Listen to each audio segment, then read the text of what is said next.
लाख के एवज ये 6 लाख रुपया दे चुका है, लेकिन इसके सूद की जो 1 लाख की रकम है अभी वहीं पे ही है। और मेरी जिंदगी अजीरन करके रख दिया है। मेरी पूरी फैमिली डिस्टर्ब हो गई है। शादीशुदा हैं? मेरे 4 बच्चे हैं, मेरी 2 बेटियां हैं, 2 बेटे हैं। मैंने उनकी पढ़ाई छुड़वा दी है इस जालिम शख्स की वजह से। मैं उनको तालीम नहीं दिलवा सकता। मेरी ज़ाती ज़रूरत थी, मैंने ऑपरेट करवाना था अपना हर्निया का। मेरी तकलीफ बढ़ रही थी, मेरे पास इतने पैसे नहीं थे। गारंटी के चेक पे इन्होंने 2,50,000 रुपए की FIR करा के रख दी।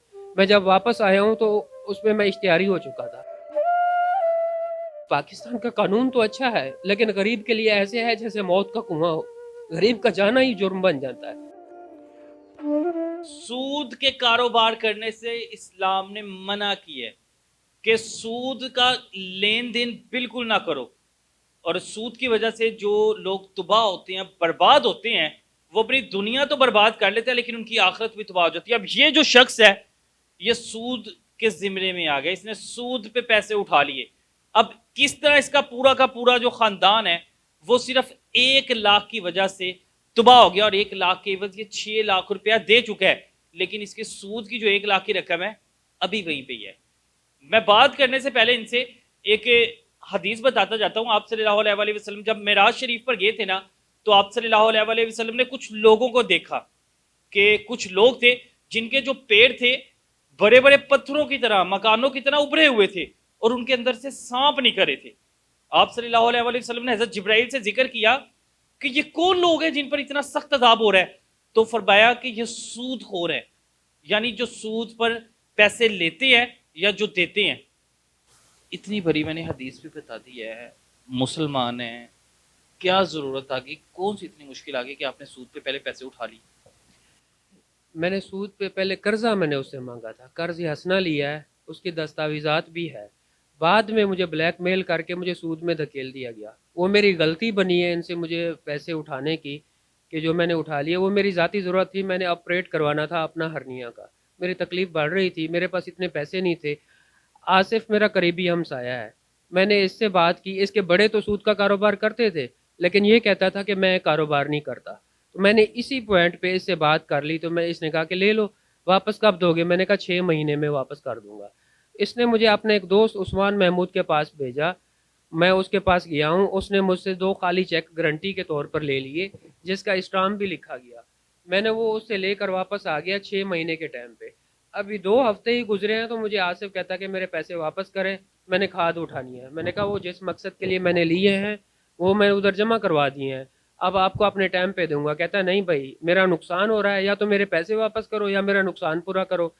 काफ़ी बहस के बाद इसने 250 बोरी सोना यूरिया खाद की कीमत बनाकर मेरे खाते में डाल दी, जो उस वक्त 1300 रुपये की बोरी थी, जिसकी कीमत 3,25,000 रुपये बनती थी, जो मैंने बावजह मजबूरी मान ली। और इसको मैंने पैसे भी थोड़े थोड़े करके देने शुरू कर दिए। आपने वो 3 लाख का सामान भी से उठवा दिया? सामान नहीं उठवाया, उसकी मैंने रकम बना दी थी उसकी, वो मैं उसको पैसे देने लग 3 गया। लाख रुपया भी दे दिया आपने? 3 लाख रुपया मैंने 6 महीने में जो टाइम था उसी में दे दिया। मार्केट से कर्जा उठा के मैंने इसके पैसे पूरे किए। अब वो 3,25,000 देने के लिए मैं 7-8 लाख रुपया मार्केट का मैं कर्जदार हो गया। कुछ मोटरसाइकिलें उठा ली, कुछ मोबाइल्स उठा लिए किस्तों पे, उसको बेचकर मैंने इसके पैसे पूरे किए, ताकि ये मुझे चेक पर जो मुझे ब्लैकमेल कर रहा था ये ना करे। लेकिन वो पैसे अदा करने के बावजूद जब मैंने इससे वापस चेक मांगे तो कहता घर पड़े हैं, मैं ढूंढ के दूंगा। घर जाकर ये मुझे कहता है मेरा 1 लाख रुपया तो अभी ठहरा हुआ है जो असल है, ये तो मेरा प्रॉफिट है, मुझे आप वो वापस करें। मैं परेशान हो गया, मेरे पैरों तले ज़मीन निकल गई कि इतनी बड़ी रकम मैंने 6 महीने में दी, 8 लाख का मजीद कर्जा चढ़ गया है, तो ये मैं कैसे अदा करूं? लेकिन इसने मेरी एक नहीं सुनी, और मैंने इसको बड़ी मुश्किल से फिर 30,000 रुपये उठा के कहीं से मैंने इसको दिए हैं। 70,000 का मैंने इससे टाइम मांगा है, तो वो इसने ले लिया है। उसके बाद मैं रोज़गार के सिलसिले में मैं बैरून मुल्क चला गया कि इतना कर्जा चढ़ गया है ताकि मैं करूँ। वहाँ जाके मैं काम करने लगा, ऊपर से कोरोना आ जाता है। मैं जैसे गया हूँ तो मेरे एक गारंटी के चेक पे इन्होंने 2,50,000 रुपये की FIR करा के रख दी। मैं जब वापस आया हूँ तो उसमें मैं इश्तिहारी हो चुका था, और वो 2,50,000 इस जालिम शख्स ने मुझसे वसूल किए हैं। 3 लाख एक दे दिया, 2,50,000 एक दे दिया, यानी तकरीबन 5.5 लाख रुपए आप दे चुके हैं। 30,000 एक दिया था इसको। 6 लाख के करीब आपने दे दिया 6,05,000 रुपए मैंने इसको अदा कर दिए, और अभी 1 लाख वहीं पे ही है। और 1 लाख का अभी 45 लाख बना दिया है इसने। हर रोज का, हर घंटे का ये ऊपर सूद लगा रहा है, जिसको वो सूद नहीं कहता, वो इसको प्रॉफिट कहता है, कहता है मैं बिजनेसमैन हूँ। साथ में जिस तरह आपने हदीस बयान की है, इसी तरीके से वो हदीस सुनाता है, कहता मैं सूद वाले पे लानत भेजता हूँ, ये तो हमारा प्रॉफिट है। और आगे से हमें या कोई भी बंदा बैठा उसको कहता है एक चाय का छोटा सा कारोबार करो, 2,000 का दूध ले लो, 500 की चीनी ले लो, 500 का गैस भरवा लो, तो शाम को 2,000 बनता है। मेरे पैसे जो आपके पास खड़े हैं, तो वो 7 साल का हिसाब लगा लो कितने बनते हैं, तुम्हारे 40-45 लाख बनते हैं। मैंने इसकी मिन्नत की है, मैंने कहा भाई इतने पैसे नहीं बनते, मेहरबानी करो, मैं खुदकुशी कर लूँ। कहता खुदकुशी करोगे तो दुनिया हिल जाएगी, कर लो। उसकी रिकॉर्डिंग मौजूद है, मैं आपको देता हूँ, आप वो भी इसमें चलाएं ताकि आवाम को और अल्लाह को हमको पता चले। और मेरी ज़िंदगी अजीरन करके रख दिया है, मेरी पूरी फैमिली डिस्टर्ब हो गई है। शादीशुदा हैं? मेरे 4 बच्चे हैं, मेरी 2 बेटियां हैं, 2 बेटे हैं। मैंने उनकी पढ़ाई छुड़वा दी है इस जालिम शख्स की वजह से। मैं उनको तालीम नहीं दिलवा सकता।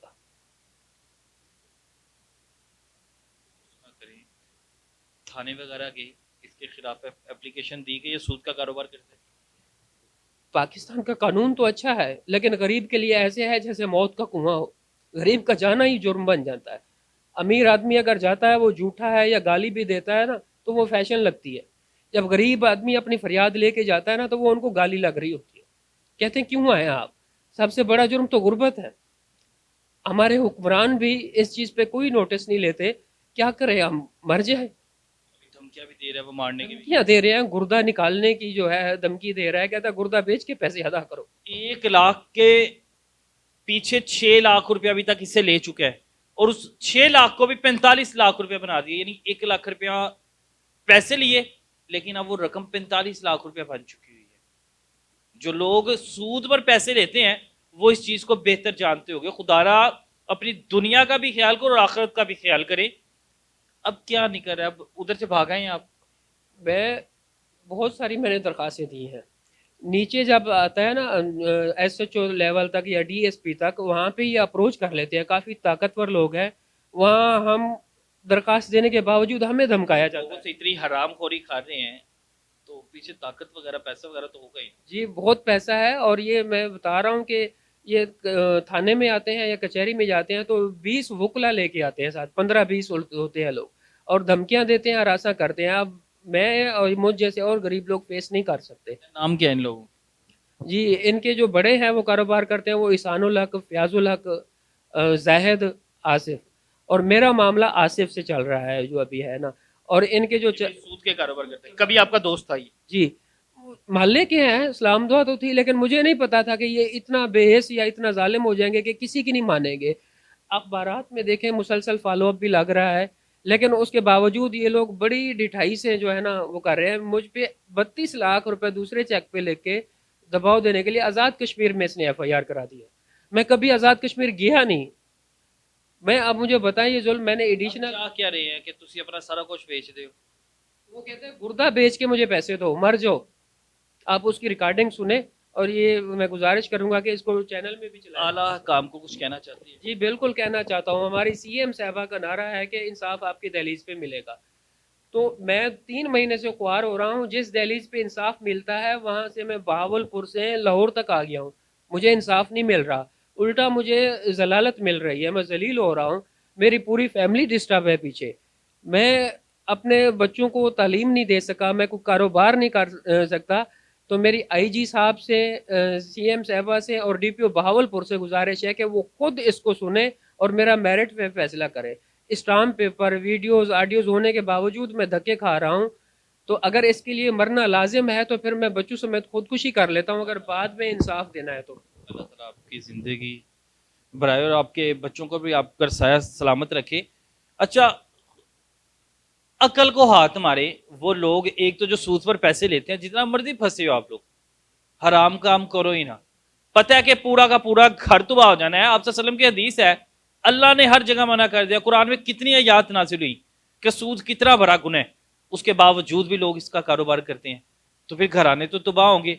लेकिन जो लोग इनके चुंगल में फंस जाते हैं, जाल में फंस जाते हैं, मेरी गुजारिश कानूनी इदारों से ये है कि جب ایک چیز سے منع کیا گیا ہے تو قانونی ادارے حرکت میں کیوں نہیں آتے؟ جگہ جگہ لوگ گھروں میں سود کے کاروبار کر رہے ہیں، ان کو اریسٹ کیوں نہیں کیا جاتا؟ پھر وہ دو بندے اور اندر دو میں دیکھنا کیرا کرتا ہے۔ اللہ حافظ ہے ویسے ہمارے اداروں کا بھی۔